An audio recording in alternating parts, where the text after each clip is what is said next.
আসসালামু আলাইকুম, কি অবস্থা বাচ্চা কাচ্চারা? কেমন আছো সবাই? আই হোপ সবাই অনেক অনেক বেশি ভালো আছো। তো ওয়েলকাম টু বর্ণমালা একাডেমি।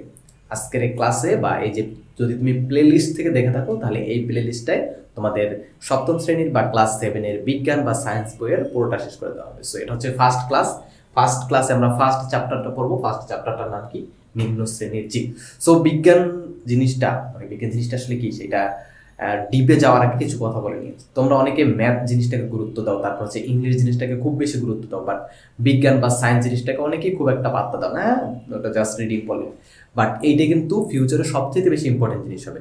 তোমরা যদি ফিউচারে সায়েন্স নাও, মানে এসএসসিতে, তারপরে এসএসসিতে যদি সায়েন্স নাও, তখন কিন্তু এই জিনিসগুলোই মানে এইটা হচ্ছে বেসিকটা এই জায়গা থেকে বিল্ড করে যেতে হবে। তারপর ওইখানে গিয়ে অ্যাডভান্স লেভেলের জিনিসপত্র থাকবে। তো তখন কিন্তু মাথায় আকাশ ভেঙে পড়বে। সো এখন থেকেই তোমাদের এই বেসিকটা ক্লিয়ার করে যাও যাতে ফিউচারে গিয়ে কোনো ধরনের প্রবলেম ফেস না করো। আর খুব একটা সহজ না, আবার খুব একটা যে কঠিন এরকম না, বাট যদি পড়ো ভালোভাবে তাহলে কিন্তু কোনো প্রবলেম থাকবে না আশা করি। অ্যান্ড এই ক্লাসটা দেখার পর এই চ্যাপ্টার রিলেটেড কোনো কোশ্চেন তোমার থাকবে না আশা করি। যদি থাকে সেক্ষেত্রে আমাদের গ্রুপ আছে, সেখানে তোমাদের ভাই আপুর আছে, সবাই তোমাদের কোশ্চেনের অ্যান্সার দেওয়ার ট্রাই করবে। প্লাস হচ্ছে এই এই যে ভিডিওটা, এই ভিডিওটার কমেন্ট বক্সে তুমি যদি কোশ্চেন করো, আমি ট্রাই করবো তোমাদের কোশ্চেনগুলোর অ্যান্সার দেওয়ার। তো চলো শুরু করি আজকে। ও আচ্ছা, আমার পরিচয়টা দিই। আমি আমার পুরো নাম হচ্ছে মোহাম্মদ আবিদ মাহমুদ। আমি পড়াশোনা করছি electrical and electronic engineering department, Hasan university of science and টেকনোলজিতে। তো চলো শুরু করি। আমাদের প্রথম অধ্যায় সেটা হচ্ছে নিম্ন শ্রেণীর জীব। তো নিম্ন শ্রেণীর জীব জিনিসটা কি, মানে এই অধ্যায়টা শুরু করার আগে এই অধ্যায় কি কি পড়বো, এই অধ্যায় অনেক এক্সাইটিং জিনিসপত্র পড়বো। সো মনে আছে না 2020 সালের কথা বা 19 সালের কথা, যখন হচ্ছে 19 সালে আসছিল না 20 সালে, হ্যাঁ 19 সালেই তো মেবি আসছিল, 19 সালের শেষের দিকে বা শুরুর দিকে, যে সময় আসলো কদমফুল ভাইরাস বা কোভিড-19, যে সময় হচ্ছে পুরো পৃথিবী লকডাউনে চলে গেছিল। সো এই যে পৃথিবী লকডাউনে কেন চলে গেছিল, এটার কারণ কি? এটার কারণ হচ্ছে একটা ভাইরাস। এবং আজকের ক্লাস আমরা সেই ভাইরাস নিয়ে পড়বো। তারপর হচ্ছে ব্যাকটেরিয়া নিয়ে পড়বো। তারপর হচ্ছে বিভিন্ন ধরনের ব্যাঙের ছাতা দেখো না তোমরা বিভিন্ন জায়গায়, এখন তো ওগুলো খায়, তাই না? মাশরুম খুবই টেস্টি, আমার অত্যন্ত ফেভারিট একটা খাবার। সো এখানে একটা কদমফুল ভাইরাসের ছবি আছে, এটাকে আমি কদমফুল ভাইরাস বলি। তারপর ভাইরাস তো প্রবলেম অবভিয়াসলি, এই জন্য এটা আসছে। তারপর আরো এই দেখো ভাইরাসের আরো কয়েকটা ভাইরাসের ছবি আছে। সো সবগুলো নিয়ে কিন্তু আমরা পড়বো, এই জন্য জাস্ট দেখাচ্ছি আসলে কি কি পড়বো, কি কি নিয়ে আজকে পড়বো। তারপর হচ্ছে ভাইরাসের আরো কয়েকটা ইন্টারেস্টিং ভিডিও আছে, যে ভাইরাস কিন্তু অনেক ছোট, জানো? যে আমাদের গায়ের যে কোষ বা সেল, এটা কিন্তু সাধারণ অণুবীক্ষণ যন্ত্র দিয়ে দেখা যায়, মানে খুবই ছোট, বাট অণুবীক্ষণ যন্ত্র দিয়ে দেখা যায়। বাট এই যে ভাইরাস এত বড় বড় দেখছো, বাট এইটা সাধারণ অণুবীক্ষণ যন্ত্র দিয়ে পর্যন্ত দেখা যায় না। এটা দেখার জন্য ইলেকট্রন অণুবীক্ষণ যন্ত্র বা ইলেকট্রন মাইক্রোস্কোপের দরকার হয়। সেগুলোর ব্যাপারে আমরা জানবো। আগে একটু ভিডিওগুলো দেখেছি কি কি পড়তে যাচ্ছে এই চ্যাপ্টারে আমরা। তারপরে এই যে আরো কয়েকটা কদমফুল ভাইরাসের ছবি আছে, এটা মেবি কদমফুল ভাইরাস না। কদমফুল ভাইরাস কোনটাকে বলছি তোমরা বুঝতেই পারছো অবশ্যই। আচ্ছা, এখানে আরো কিছু ভিডিও আছে। সো অণুজীব জগৎ যেগুলো আসলে আমরা চোখে দেখিনি, সেগুলোর ব্যাপারে আজকে আমরা জানার ট্রাই করবো। তো চলো শুরু করি। অধ্যায়টা কি দিয়ে শুরু হয়েছে? সো কি দিয়ে শুরু হয়েছে একটু দেখো, জাস্ট স্লাইডের টেক্সটটা একটু পরে। এখানে কি লেখা আছে যে ভাইরাস, ব্যাকটেরিয়া, ছত্রাক, শৈবাল, অ্যামিবা ইত্যাদিকে নিম্ন শ্রেণীর জীব বলা হয়। নিম্ন শ্রেণীর জীব কাদেরকে বলা হয়? আমরা এই অধ্যায় শুরু করছিলাম কি দিয়ে? এই অধ্যায়ের টাইটেলে ছিল নিম্ন শ্রেণীর জীব। সো নিম্ন শ্রেণীর জীব কাদেরকে বলা হয়? এই যে ভাইরাস, ব্যাকটেরিয়া, ছত্রাক, শৈবাল, অ্যামিবা ইত্যাদি এই জিনিসগুলোকে বলা হয় নিম্ন শ্রেণীর জীব। এখন নিম্ন শ্রেণীর জীব বলার কারণ কি?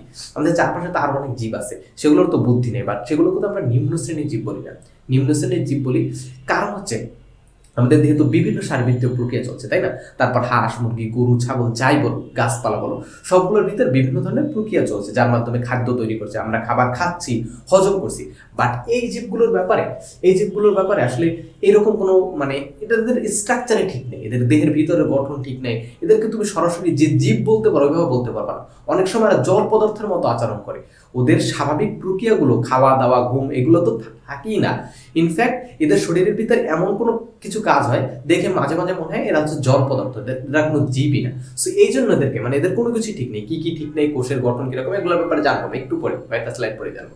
সো এই জন্য এদেরকে বলা হয়ে থাকে নিম্ন শ্রেণীর জীব, যেমন ভাইরাস, ব্যাকটেরিয়া, ছত্রাক, শৈবাল, অ্যামিবার কথা তো তোমরা ক্লাস 6 এ পড়ছিলে, তাই না? এককোষী একটা জীব। সেগুলোকে বলা হয়ে থাকে নিম্ন শ্রেণীর জীব। কারণ কি? এগুলোর কোনো কিছু স্ট্রাকচারটা আসলে ঠিক নেই। সো এদের মধ্যে ভাইরাস, ব্যাকটেরিয়া, অ্যামিবা অণুবীক্ষণ যন্ত্রের সাথে দেখা যায় না। মানে এই যে ভাইরাস, ব্যাকটেরিয়া, অ্যামিবা এগুলোকে হচ্ছে অণুবীক্ষণ যন্ত্রের সাহায্য ছাড়া দেখা যায় না। এখানে কি পড়ছিলাম? নিম্ন শ্রেণীর জীব কি পড়ছিলাম? ভাইরাস, ব্যাকটেরিয়া, ছত্রাক, শৈবাল।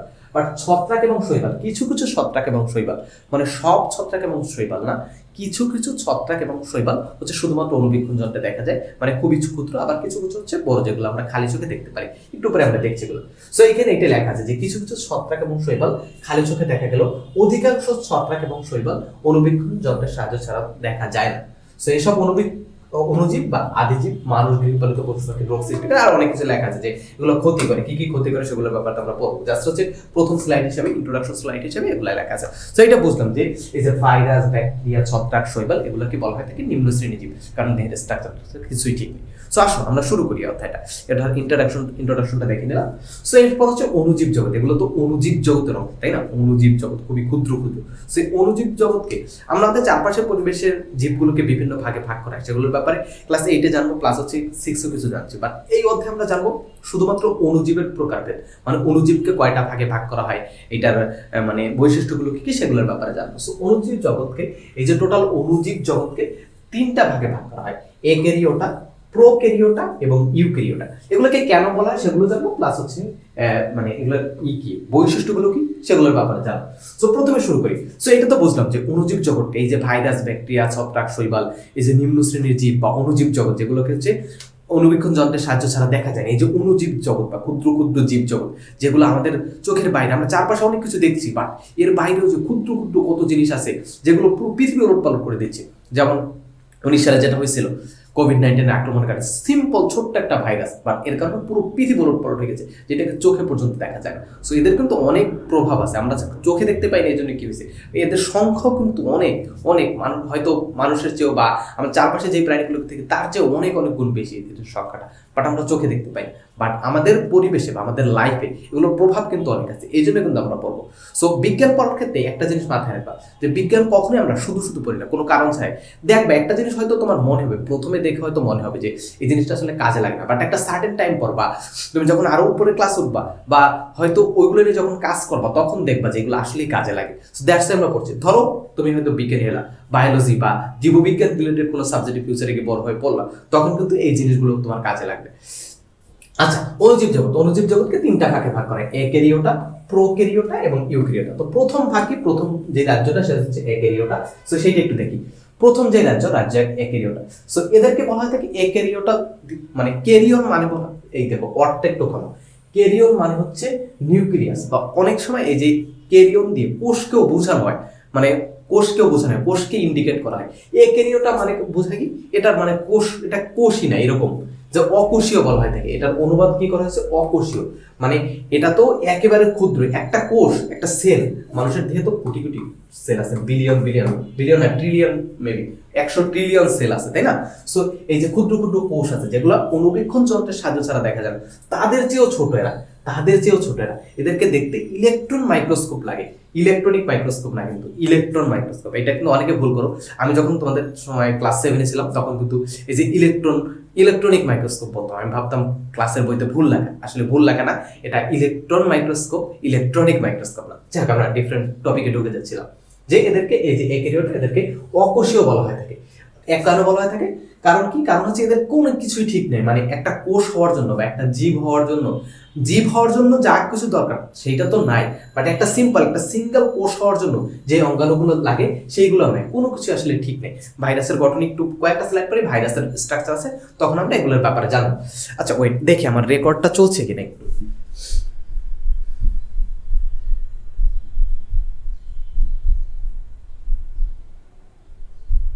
ওকে, সো হ্যাঁ, রেকর্ডটা চলছে।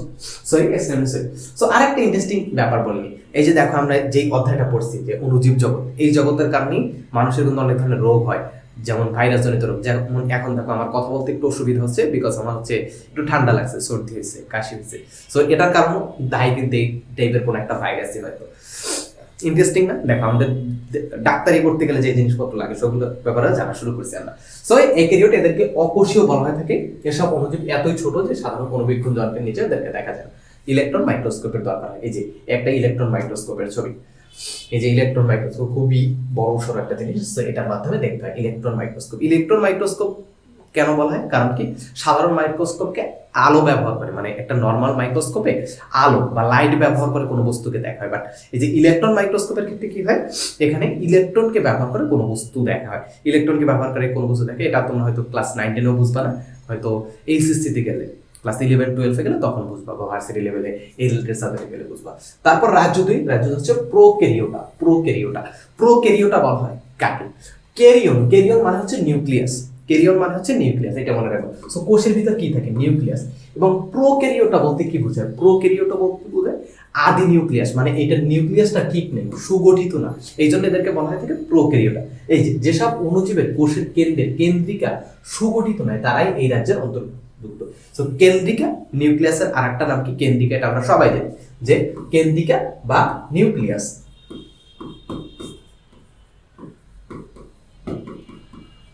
কেন্দ্রিকা বা নিউক্লিয়াস। সো যেসব অণুজীবের কোষের কেন্দ্রিকা সুগঠিত নয় তারাই এই রাজ্যের সদস্য। সুগঠিত কেন্দ্রিকা না থাকায় এদের কোষকে আদি কোষ বলা হয় থাকে, এদের কোষকে আদি কোষ বলা হয় থাকে। সো আই হোপ এটা তোমরা বুঝছো। প্রোক্যারিওটা কেন বলা হয় থাকে? কারণ হচ্ছে ক্যারিয়ন বা নিউক্লিয়াসটা সুগঠিত না।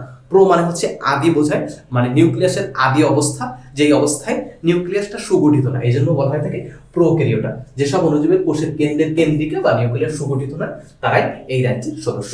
উদাহরণ হিসেবে কি দেওয়া আছে? ব্যাকটেরিয়া। উদাহরণ হিসেবে কি দেওয়া আছে? যে ব্যাকটেরিয়া, এই ব্যাকটেরিয়া। এরপর কি? এরপর হচ্ছে ইউক্যারিওটা। ইউক্যারিওটা কি বোঝায়? ইউক্যারিওটা এখানে কি আছে? ক্যারিয়ন বা ক্যারিয়ন শব্দটা আছে এখানে। সো ক্যারিয়ন মানে কি? নিউক্লিয়াস। ইউ মানে হচ্ছে নিউক্লিয়াসের পরবর্তী অবস্থা, মানে পরবর্তী ধাপ একটা। সো পরবর্তী ধাপ বলতে আসলে কি বোঝাচ্ছে? যেইখানে বা যেই ধাপটায় বা যেই অবস্থায় নিউক্লিয়াসটা সুগঠিত, তার মানে এখানে কোষের গঠনটা বা কোষের নিউক্লিয়াসটা আসলে সুগঠিত, সেটা বলছে। যেসব অণুজীবের কেন্দ্রিকা বা নিউক্লিয়াস সুগঠিত তারা এই রাজ্যের অংশ। এদের কেন্দ্রিকা সুগঠিত হয়, এরা প্রকৃত কোষ নামে পরিচিত। মানে একটা কোষের মেইন পার্ট তো নিউক্লিয়াস, তাই না? সো নিউক্লিয়াসটা যদি সুগঠিত থাকে, মানে নিউক্লিয়াসের স্ট্রাকচারটা যদি খুব ভালোভাবে থাকে, পরিপূর্ণ থাকে, তার মানে এটাকে একটা প্রকৃত কোষ বলা হয় বা প্রকৃত সেল বলা হয় থাকে। যাই হোক, এটা বুঝছো। উদাহরণ কি? উদাহরণ হচ্ছে শৈবাল, ছত্রাক ইত্যাদি। সো এখন পর্যন্ত আমরা কি বুঝলাম? যে অণুজীব জগৎকে টোটাল 3টা ভাগে ভাগ করা হয় বা 3টা রাজ্যে ভাগ করা হয়। একটা হচ্ছে প্রোক্যারিওটা, ইউক্যারিওটা, এই যে সরি মানে প্রথম থেকে একটু রিভাইজ করি টপিকগুলো। 3টা রাজ্যে ভাগ করা হয়। ক্যারিওটা বা অকোষীয়, মানে কোষ হওয়ার জন্য যা কিছু থাকা দরকার সেইটি ওদের ভিতরে নাই। তারপর কি? তারপর হচ্ছে প্রোক্যারিওটা, তারপর হচ্ছে ইউক্যারিওটা। আই হোপ এতটুকু বুঝছো তোমরা, আই হোপ এতটুকু বুঝছো। এরপর আমাদের পরবর্তী টপিক হচ্ছে ভাইরাস। মানে এতক্ষণ যেগুলো পড়লাম সেটা হচ্ছে জাস্ট রাজ্যের ভাগগুলো পড়লাম। এখন হচ্ছে স্পেসিফিক একটা একটা করে ভাইরাস, ব্যাকটেরিয়া, শৈবাল, ছত্রাক, এমিবা, এগুলোর ব্যাপারে পড়বো। সো এইটা একটু নোট করে নাও। এই এতক্ষণ পর্যন্ত যতটুকু পারেন ততটুকু একটু নোট করে নাও, তারপর আমরা শুরু করছি আবার। আচ্ছা, যাই হোক, যেটাই হোক। সো ভাইরাস কি বুঝলাম? যে ভাইরাস হচ্ছে একটা সরলতম জীব। এরপর ভাইরাসের আকৃতি বিভিন্ন ধরনের হতে পারে, যে ভাইরাসের আকৃতিটা বিভিন্ন ধরনের হতে পারে, যেমন গোলাকার, দণ্ডাকার, ব্যাঙা চিহ্নের, বিভিন্ন ধরনের হতে পারে, আবার পাউরুটি নেয়, বিভিন্ন ধরনের হতে পারে। এবং প্রথমে যেটা বলছিলাম যে ভাইরাসকে কেন হচ্ছে মানে নিম্ন শ্রেণীর জীব বলা হয় বা সরলতম জীব কেন বলা হয়? কারণ হচ্ছে কোষ প্রাচীর, প্লাজমেলা, সুসংগঠিত নিউক্লিয়াস, সাইটোপ্লাজম কিছুই থাকে না। মানে ভাইরাসে একটা সিম্পল কোষ বা একটা সেল, বাট এখানে কিছুই থাকে না। একটা কোষ হওয়ার জন্য যেগুলো থাকা দরকার সেগুলো এখানে থাকে না। এই জন্য ভাইরাসকে অকোষীয় বলা হয় থাকে। এই জন্য ভাইরাসকে অকোষীয় বলা থাকে। ভাইরাসের কি থাকে আসলে? ভাইরাসের দেহে কি থাকে? ভাইরাসের দেহে শুধুমাত্র আমিষের একটা আবরণ থাকে। মানে ভাইরাসের দেহের ভিতরে এখানে হচ্ছে আমিষের একটা আবরণ থাকে, মানে এগুলোকে বলা হয় থাকে স্পাইক। এই যে এগুলোকে বলা হয় থাকে স্পাইক। এবং ভিতরে যে জিনিসটা, ভিতরে যে মেইন জিনিসটা থাকে সেটা হচ্ছে ডিএনএ এবং আরএনএ। ডিএনএ এবং আরএনএ, ডিএনএ আরএনএ এর ব্যাপারে তোমরা হয়তো জানো। সো ডিএনএ আরএনএ হচ্ছে আমাদের বডির, মানে একটা সেলের বা একটা নিউক্লিয়াসের ভিতর ক্রোমোজোমের যে মেইন জিনিসটা থাকে, যেটার মাধ্যমে আমাদের বংশগতির, মানে যেটার ভিতর আসলে এতটুকু জেনে রাখো, ডিএনএ আরএনএ হচ্ছে যেটার ভিতর ডেটা স্টোর থাকে বা তথ্য সংরক্ষিত থাকে। ধরো তুমি তোমার বাবার মতো হবা, তুমি তোমার মায়ের মতো হবা, এটা কিভাবে জানো? মানে কিভাবে জানা যাবে? সো একটা কোষের ভিতর একটা জিনিস আছে যেটার ভিতর ডেটাগুলো স্টোর থাকে, সেটি হচ্ছে ডিএনএ এবং আরএনএ। সো ডিএনএ এবং আরএনএ দুইটা কখনো একসাথে থাকে না। যখন ডিএনএ থাকে তখন আরএনএ থাকে না, মানে যে কোনো একটা থাকে। ডিএনএ এবং আরএনএ দুইটার ভিতরে একটা থাকে, এবং এর উপর একটা আমিষের একটা আবরণ থাকে। এর উপর আমিষের একটা আবরণ থাকে। এই আমিষের আবরণটাকে কি বলা হয় থাকে? আমিষের আবরণটাকে বলা হয় থাকে ক্যাপসিড। আমিষের একটা আবরণ থাকে, আমিষের আবরণটাকে ক্যাপসিড বলা হয় থাকে। এবং উপরে এই জিনিসগুলোকে বলা হয় থাকে স্পাইক। এটা তো বুঝলাম যে ভাইরাস হচ্ছে সরলতম জীব, এবং এর উপর হচ্ছে আমিষের আবরণ, মানে ভিতরে হচ্ছে ডিএনএ এবং আরএনএ থাকে, এবং উপর হচ্ছে আমিষের আবরণ থাকে।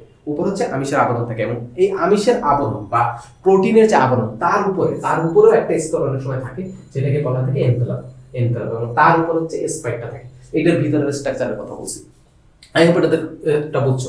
এই যে তারপর হচ্ছে কি বলছে যে জীবিত জীবদেহ ছাড়া জীবদেহের বাহিরেদের জীবনের কোনো লক্ষণ দেখা যায় না, মানে শুধুমাত্র জীবদেহে থাকলে, শুধুমাত্র জীবদেহের সংস্পর্শ আসলে তখন এরা সক্রিয় হয়, তখন এরা জীবন পায়, এছাড়া সে মৃত জিনিসের মতো আচরণ করে।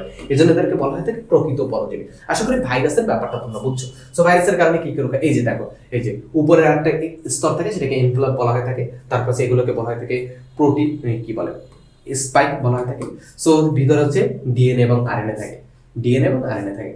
আমি বুঝছো। দেখো ভাইরাসের মানে ডিপে কেন যাচ্ছি না তোমাদের, দেখো ভাইরাসের এক একটা স্ট্রাকচার এক এক ধরনের, এই ধরনের থাকে। এটা হচ্ছে ব্যাকটেরিওফাজ নামে একটা ভাইরাস। তো ভাইরাস এইটার স্ট্রাকচার এরকম, এইটার স্ট্রাকচার এরকম, তারপর হচ্ছে আমাদের পরিচিত কদমফুল ভাইরাসের স্ট্রাকচার এরকম। সো এক একটা ডিফারেন্ট। সো দ্যাটস লাইক আমি তোমাদের বলছি না, মাথায় এমনিতেই অনেকগুলো ডেটা বলছি বা অনেকগুলো কথা বলছি, যেগুলো অনেক কিছু তোমরা মাথায় তো প্রসেস করতে পারবে না। দ্যাটস লাইক আমি এগুলোকে স্কিপ করে গেলাম না। তোমাদের বইতে যতটুকু আছে ততটুকুই বলো, বাট কিছু জিনিস হচ্ছে অতিরিক্ত, অনেক কিছু না বলে চলে গেলাম, ইচ্ছা ছিল। এরপর হচ্ছে ব্যাকটেরিয়া। ব্যাকটেরিয়া জিনিসটা আবিষ্কার করছে প্রথমকে এই যে এই বিজ্ঞানী, এর নাম কি, অ্যান্টনি ফন লিউয়েনহুক। উনি হচ্ছে সর্বপ্রথম ব্যাকটেরিয়া আবিষ্কার করেন।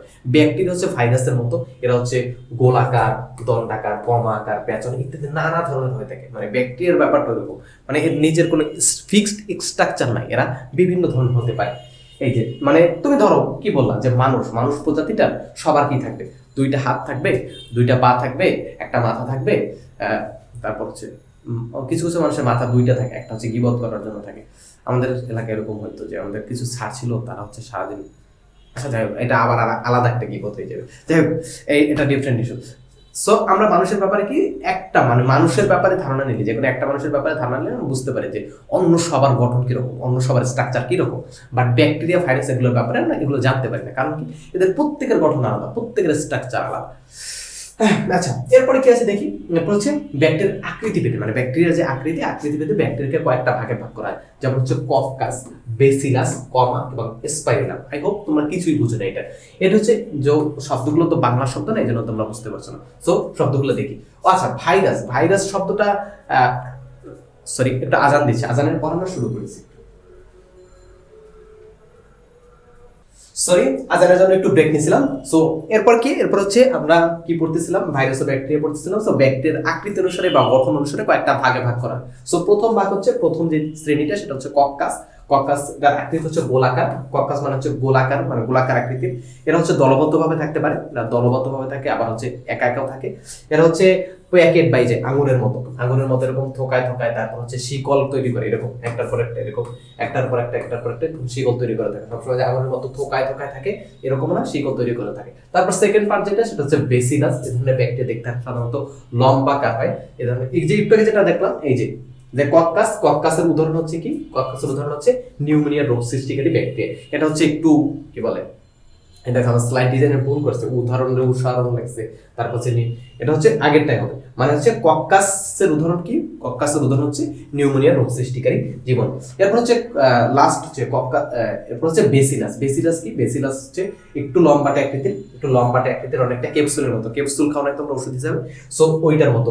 এ ধরনের ব্যাকটেরিয়া দেখতে সাধারণত লম্বাটে আকৃতির হয়। এটার উদাহরণ কি, এটার উদাহরণ হচ্ছে ধনুষ্টঙ্কর রোগের ব্যাকটেরিয়া। ধনুষ্টঙ্কর রোগকে তোমরা হয়তো জানো না, মানে খুব বেশি খিচুনি কাঁপুনি, হঠাৎ করে ধরো তোমার বডি সেন্সলেস হয়ে গেলো, তারপর বডি এরকম নিজে নিজে হাত পা ছুটতে থাকে।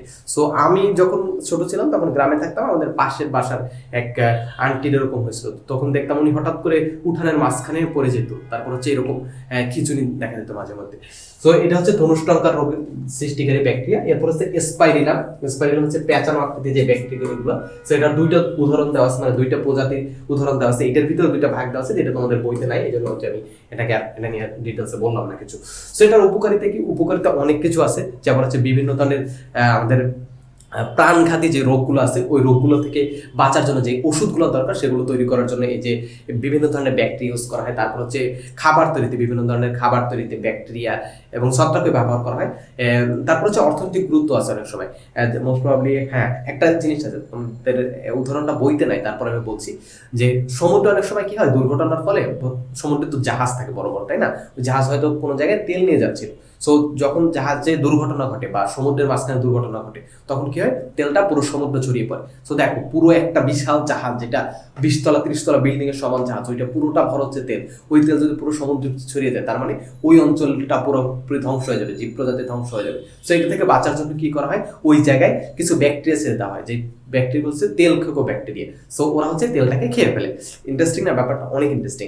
সো আরো কিছু আছে যেগুলো হচ্ছে এখানে কিছু আমি নতুন কিছু অ্যাড করছি, তোমাদের বইতে যেগুলো আছে এগুলোর বাইরে অনেক কিছু অ্যাড করছি। সো ব্যাকটেরিয়া থেকে বিভিন্ন ধরনের অ্যান্টিবায়োটিক তৈরি করা হয়, এখানে যেগুলো দেওয়া আছে এগুলো ভুল, তোমাদের বইতে যেগুলো আছে ওইগুলোই পড়ে নিবা। জাস্ট আমি একটু এক্সট্রা জানার জন্য অ্যাড করছিলাম, বাট আমার স্লাইড ডিজাইন আমি যেটা দিয়েছি ওইটা দেয় না, ভুল দিয়ে দিছে।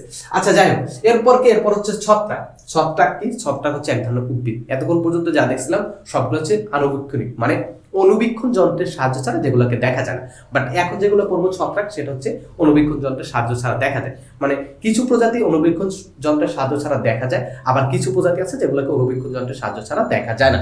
তো ছত্রাক কি? ছত্রাকের হিসাবে সংজ্ঞা হিসেবে লেখা আছে যে ক্লোরোফিল বিহীন, মানে ছত্রাক তো উদ্ভিদের মতো, তাই না? তো যে ব্যাঙের সাথে যেগুলোকে দেখে এগুলো তো টাইপ অফ ছত্রাক, তাই না? সো এই ছত্রাকগুলো ক্লোরোফিল বিহীন। ক্লোরোফিল বিহীন মানে কি? ক্লোরোফিল না থাকলে ও কিন্তু নিজের খাদ্য নিজে তৈরি করতে পারবে না, তার মানে ওটার ভিতর কিন্তু সালোক সংশ্লেষণ হবে না। সালোক সংশ্লেষণ হওয়ার জন্য যে কোনো একটা উদ্ভিদে সালোক সংশ্লেষণ হওয়ার জন্য কি দরকার? ক্লোরোফিল দরকার। সো ক্লোরোফিল যেহেতু নেই তার মানে সালোক সংশ্লেষণে অক্ষম, সালোক সংশ্লেষণ করতে পারবে না। পরজীবী মানে কি? নিজে যদি সালোক সংশ্লেষণ করতে না পারে তার মানে পরজীবী, অন্য একটা জীবের উপর নির্ভর করে বেঁচে থাকবে। এই জন্য এটা হচ্ছে পরজীবী বা মৃতজীবী। মৃতজীবী মানে হচ্ছে মৃত উদ্ভিদের উপর বা মৃত অন্য জীবের উপর নির্ভর করে তারপর ওরা বেঁচে থাকে। আমার বারবার একটু পরপর গিয়ে দেখতে হচ্ছে যে আমার রেকর্ড হচ্ছে কিনা। Extremely sorry for that. আচ্ছা, রেকর্ড হচ্ছে। তারপর কি? এরা বিভিন্ন ধরনের আকৃতির হয়তো থাকে, ব্যাকটেরিয়া এবং ভাইরাসের মতো এরা বিভিন্ন ধরনের আকৃতি হতে থাকে। এদের কোনোটাকে হচ্ছে অনুবীক্ষণ যন্ত্রের সাহায্য ছাড়া আবার দেখা যায় না, আবার কোনোটি আকারে অনেক বড় হয়ে থাকে। এই যে ছত্রাককে বলা হয় থাকে সমাঙ্গদেহী। সমাঙ্গদেহী মানে কি? মানে হচ্ছে এদের পাতা, এদের যেহেতু উদ্ভিদ, মানে সমাঙ্গদেহী উদ্ভিদ মানে হচ্ছে এদের পাতা কাণ্ড আলাদা করা যায় না। মানে কোনটা পাতা, কোনটাকে তুমি পাতা হিসেবে ধরবা, কোনটাকে কাণ্ড হিসেবে ধরবে, এটাকে আলাদা করা যায় না। এই জন্য এটাকে বলা হয় থাকে সমাঙ্গদেহী উদ্ভিদ। তো এটার কিন্তু অনেক উপকারিতা আছে।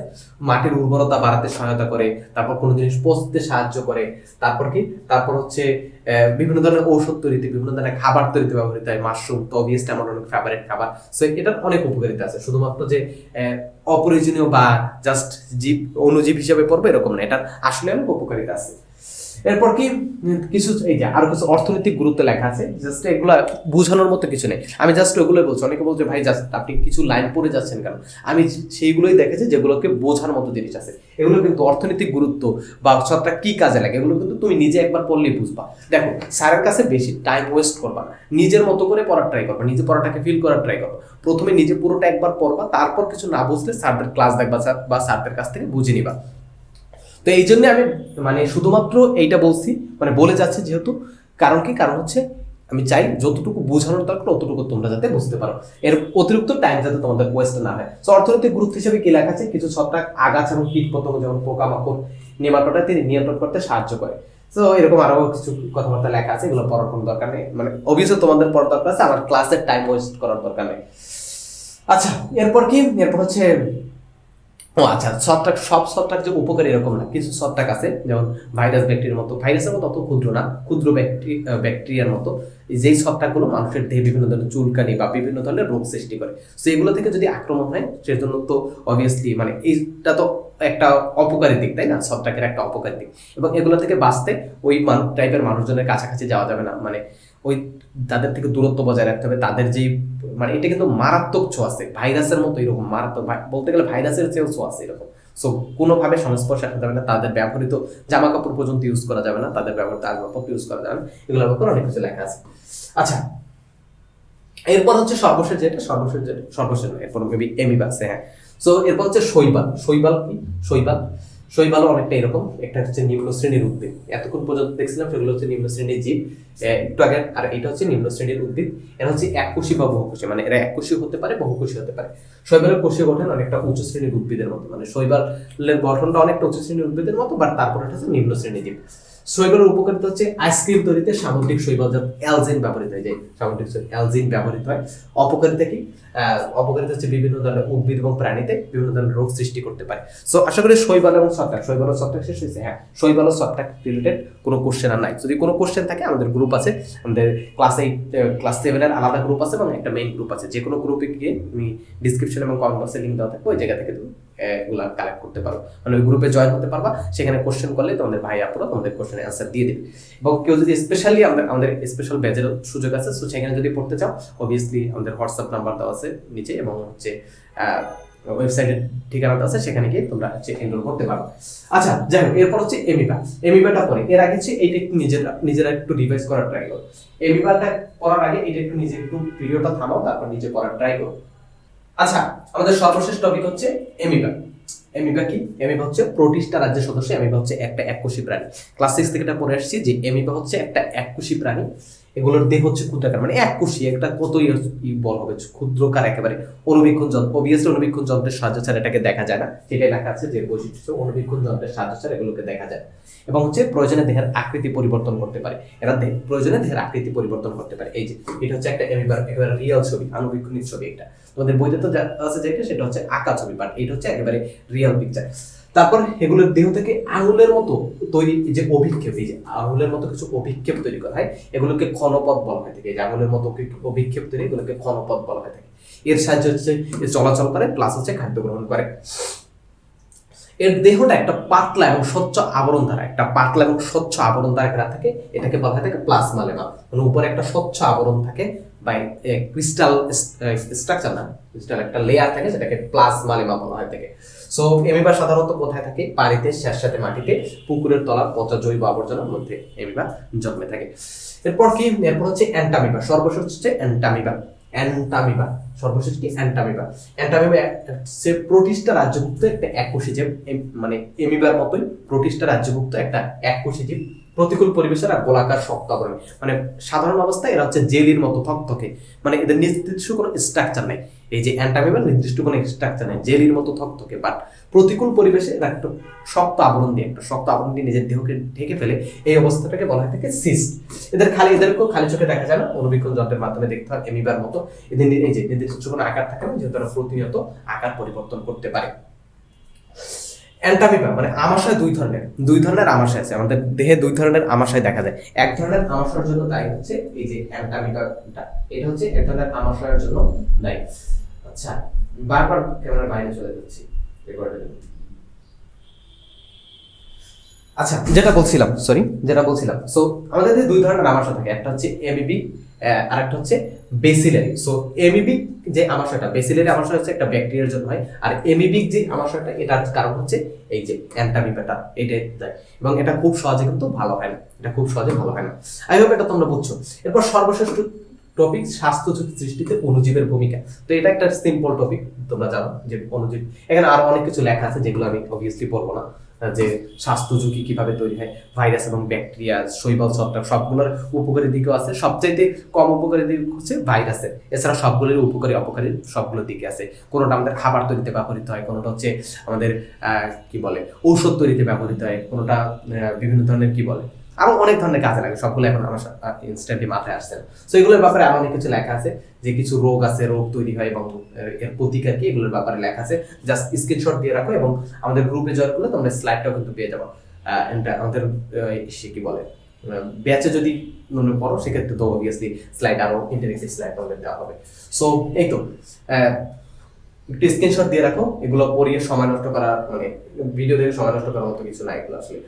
সো আচ্ছা, আমরা এই অধ্যায়ে কি কি শিখলাম সেগুলোর ব্যাপারে যদি আবার একটু রিভাইজ দিই, যে ভাইরাসের ব্যাপারে জানছি, নিম্ন শ্রেণীর জীবের ব্যাপারে জানতে গিয়ে প্রথম হচ্ছে ভাইরাসের ব্যাপারে জানছি আমরা, ভাইরাসের ব্যাপারে জানছি। তারপর হচ্ছে ব্যাকটেরিয়া, ছত্রাক, এমিবা, অ্যান্টামিবা ইত্যাদি নিম্ন শ্রেণীর জীবের ব্যাপারে জানছি। তারপর হচ্ছে ভাইরাস একটা অকোষীয় জীব, সেটার ব্যাপারে জানছি। তারপর হচ্ছে ইত্যাদি রোগ সৃষ্টিকারী জীব, ভাইরাস, ব্যাকটেরিয়া, ছত্রাকের মৃত্যু হচ্ছে রোগ সৃষ্টিকারী জীব, এগুলোর ব্যাপারে জানলাম। তারপর হচ্ছে পানি, বায়ু, অপরিচ্ছন্ন হাত রোগ জীবাণু ছড়ায়, এগুলোর ব্যাপারে জানছি, যে পানি থেকে, বায়ু থেকে রোগ জীবাণু কিভাবে ছড়ায়। ভাইরাস, ব্যাকটেরিয়া তো বিভিন্ন ভাবে ছড়াতে পারে, হাতে মোলাকাত করার সময় ছড়াতে পারে। তারপর হচ্ছে কেউ যদি সামনে বসে হাঁচি দেয়, খুবই বাজে অভ্যাস আছে কিছু মানুষের, যে হাঁচু এরকম করে হাঁচি দেয় মুখের সামনে, সবগুলো হচ্ছে ড্রপলেট কণাগুলো হচ্ছে মানুষের গায়ে গিয়ে পড়ে, খুবই বাজে একটা সিচুয়েশন ক্রিয়েট হয়। বা তুমি যদি একটা রুমের ভিতর হাসি দাও, সেই রুমে কিন্তু সবাই সাথে মানে ওই ভাইরাসটা আক্রমণ করতে পারে তোমার দেহ থেকে বের হয়ে গিয়ে। তারপর কি স্বাস্থ্যসম্মতভাবে জীবনযাপন করে আমরা এই ধরনের অণুজীব থেকে বাঁচতে পারি। সো আই হোপ প্রথম অধ্যায়টা, এই যে প্রথম যে অধ্যায়টা, এই অধ্যায়টা ফুললি তোমরা বুঝছো, কোনো প্রবলেম নেই। যদি কোনো প্রবলেম থাকে বা আমার পড়ানোর ভিতর ভুল হতেই পারে, আমি যেহেতু অনেক দ্রুত পড়ে গেছি আজকে ক্লাসটা দেখে বুঝতে পারছো যে অনেক দ্রুত কথা বলছি। সো কোনো ধরনের প্রবলেম যদি থাকে বা বুঝতে কথা যদি অসুবিধা হয়ে থাকে অবভিয়াসলি কমেন্ট করে জানাবা, অথবা আমাদের গ্রুপে গিয়ে জানাবা, আমরা তোমাদের কোশ্চেনের অ্যান্সার দেওয়ার ট্রাই করবো। অ্যান্ড কি আসল কথা যে ভাই নিজের পড়তে হবে, নিজের পড়ার কোনো বিকল্প নেই। যত স্যারের ক্লাস দেখো, যত স্যারদের কাছে টিউশন পড়ো, যাই করো, কোনো বিকল্প নাই, নিজে পড়তে হবে। ডিফারেন্ট কিছু করার ট্রাই করো। মানে শুধুমাত্র যে সারাক্ষণ, আমি সবসময় আমার স্টুডেন্টদেরকে বলি যে শুধুমাত্র পড়াশোনা করলে হবে না, আশেপাশে কিছু করতে হবে, ডিফারেন্ট কিছু করার ট্রাই করতে হবে। অবভিয়াসলি তোমরা তোমাদের লাইফের শ্রেষ্ঠ সময়টা, বিলিভ মি, তোমাদের লাইফের সবচেয়ে সুন্দর সময়টা পার করছো এখন, হাই স্কুল লেভেলটা। সো পুরোটা ইউজ করো, পড়াশোনা করো, একেবারে পড়াশোনা ছেড়ে দিও না, পড়াশোনা করো। পাশাপাশি হচ্ছে রোবোটিক্স করতে পারো, আর অনেক ধরনের জিনিস আছে, কোডিং শিখতে পারো, আর অনেক ধরনের জিনিসপত্র করা যায়। পৃথিবী এগিয়ে যাচ্ছে অনেক দূর, আমরা এখন অনেক আগে পিছিয়ে আছি। সো এর সাথে তাল মেলাতে হবে, তাই না? সো তাল মিলিয়ে অনেকে ডিপ্রেশনে ভোগে যে আমি গ্রামের স্কুলে পড়ি, শহরের স্কুলের মানুষজনের সাথে পারবো কিনা। ভাই পুরো সময়টা ইউজ করো ফেসবুকে স্ক্রল না করে, রিলস না দেখে, টিভি না দেখে, একটু সময়টা ভালো কাজে ইউজ করো। ভালো কাজে বলতে হচ্ছে ক্রিয়েটিভ কিছু করার ইউজ করো, দেখবা তুমি অনেক বেশি এগিয়ে যেতে পারবা। এবং যখন 5-10 বছর পর আমেরিকান বা ইউরোপিয়ান একটা ছেলের সামনে দাঁড়াবা, তখন আসলে ওই হেজিটেশন থাকবে না, তখন তুমিও তোমার স্কিলফুল থাকবা। ধরো তুমিও মেশিন লার্নিং বা এআই নিয়ে অনেক কিছু জানো, ওই ছেলেটাও জানে। সো অসাধারণ জিনিসপত্র যখন তুমিও জানবো, ও জানবো, তখন ওই লেভেলটা তৈরি হবে। বাট তোমরা যদি কিছু নাই করো, নিজেদেরকে বিল্ড আপ না করো, তখন ওই ছেলেটার লেভেল থাকবে এই জায়গায়, তোমার লেভেলটা এই জায়গায় থাকবে। তখন কিন্তু বড় ধরনের প্রবলেম পড়বা। অ্যান্ড একাডেমিক পড়াশোনার কথা যেটা বললাম, যে এই জিনিসগুলো মানে ফালাই রাখবে না, বিকজ এই জিনিসগুলোর অ্যাডভান্স লেভেল হচ্ছে তোমাদের এইচএসসিতে এডমিশন টেস্টে বলো, তারপর হচ্ছে এসএসসিতে কাজে লাগবে। সো আগে থেকে পড়াগুলো ক্লিয়ার করে নাও, যাতে ফিউচারে এই পড়াগুলো থেকে মানে এইগুলো নিয়ে আবার কোনো হ্যাসেল হয়তো না। সো দ্যাটস ইট, এই হচ্ছে আজকের ভিডিও, আজকের ক্লাস। দেখা হবে তো পরবর্তী কোনো ভিডিওতে, যদি বেঁচে থাকি। ততক্ষণ তো ভালো থাকো, সুস্থ থাকো, অ্যান্ড নতুন বাংলাদেশে সবাইকে নিয়ে একসাথে ভালো থাকার চেষ্টা করো। আসসালামু আলাইকুম।